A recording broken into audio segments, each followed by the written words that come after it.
మా లీడరు అన్నది పక్కకు పెట్టు, తెలంగాణ తెచ్చిన నాయకుడు అన్నది పక్కకు పెట్టు, 2 సార్లు ప్రజలు గెలిపించిన ముఖ్యమంత్రి అనేది కూడా పక్కకు పెట్టు. మా నాయన కదా, మా నాయన తిడితే కొడుకుకు రేషం రాదా? ఇక్కడ దాకుంది కోపం, ఇక్కడ దాకుంది. దొరికితే ఎడమకాలు చెప్పు తీసుకొట్టాలని ఉంది. కానీ ఏం చేయాలి? ప్రజాస్వామ్యం. ఎకతక్క మాట్లాడితే మళ్ళీ ఏమంటారు? అగో వీనికి బాగా ఇంకా వీనికి అహంకారం ఉంది రాబోయ్ అంటారు. అహంకారం నాదా అయినదా? నేను గుంటూరులో చదువుకున్నా అంటాడు. అరే నేను గుంటూరులో చదువుకుంటే నీకేం వచ్చింది రాబోయ్? నాకు అర్థం కాదు. అప్పుడు ఆంధ్రప్రదేశ్ కలిసి ఉండే, నేను గుంటూరులో చదువుకున్నా, మళ్ళీ హైదరాబాద్లో చదువుకున్నా, పూనాలో చదువుకున్నా, అమెరికాలో చదువుకున్నా, నేను ప్రపంచం అంతా చదువుకున్నా. నీ లెక్క చదువు సందే లేకుండా తిరగలేదు. మీ అమ్మాయి నీకు చక్కగా తోవ చూపెట్టలేదు. నేనేం చేయాలి దానికి? నీ ఏడిపోయింది నా మీద.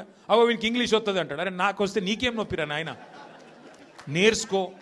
నేను హిందీ నేర్చుకున్నా, ఉర్దూ నేర్చుకున్నా, రేపు అవసరమైతే గోర్మాటి భాష నేర్చుకుంటా. నువ్వు నేర్చుకో. నేను ఎవడ నాపిండా? నిన్ను వద్దన్నాడు ఎవడన్నా? నువ్వు కూడా నేర్చుకో. దానికి కూడా ఏడిపోయి నా మీద. నేనేం చేసిన? ఇంకొక అంటే నాకు ఎక్కడ గమ్మత్ అనిపిస్తుంది అంటే, నేను ఆంధ్రాకి పోయి ఇంటర్మీడియట్ చదువుకుంటే తప్పట, కానీ ఆయన ఆంధ్రాకి వెళ్ళి అల్లుడిని మాత్రం తెచ్చుకోవచ్చట. ఈ అమ్మ ఇది ఎక్కడ కథ రాబోయ్? అందుకే ఇక ఆయన పేరు ఏం పెట్టినట్టుగా నేను ఇట్లా లాభం లేదని చెప్పి మనోని పేరుగా అల్లుడు భీమవరం కదా, అందుకే ఈయన చిట్టినాయుడు పేరు కూడా భీమవరం బుల్లోడు అని పెడితే అయిపోతుంది. ఓకే వెలుగు భీమవరం బుల్లోడు మనకు నీతులు చెప్తున్నాడు. అరే ఆంధ్ర అంటే మరి ఆంధ్ర వాళ్ళ ఓట్లు కావాలి, ఆంధ్ర వాళ్ళ చుట్టూ తిరగాలి, కానీ మళ్ళీ ఆంధ్రాని మాత్రం నేను పోయి చదువుకుంటే నీకు నచ్చినది.